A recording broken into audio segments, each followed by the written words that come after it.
প্ৰিয় দৰ্শকসকল, আজি আপোনালোকক সূৰ্যটো দেখাবলৈ লৈছোঁ।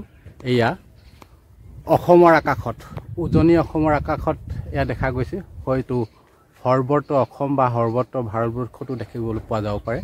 আজি সূৰ্যৰ বিৰল ৰূপ এয়া চাওক। সূৰ্যটোক চাৰিওফালে বৃত্তাকাৰ ৰূপত ৰামধেনু ৰঙেৰে দেখা গৈছে। এতিয়া দুপৰীয়া এয়া ডিব্ৰুগড় জিলাৰ পৰা দেখাইছোঁ।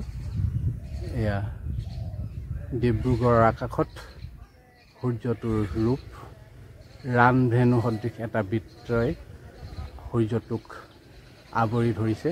এক বিৰল মুহূৰ্ত। যিসকল লোকে দেখা নাই, মই আপোনালোকক দেখুৱাব বিচাৰিছোঁ। এয়া চাওক, সূৰ্যৰ এক বিৰল ৰূপ।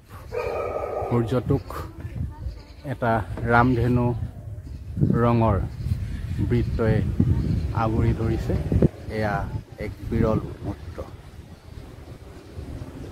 এয়া চাওক, অসমৰ আকাশৰ এক বিৰল ৰূপ।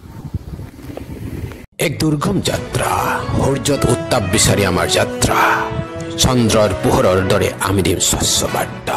আপোনাৰ মঞ্চ, আপোনাৰ কণ্ঠ, চানমুখ।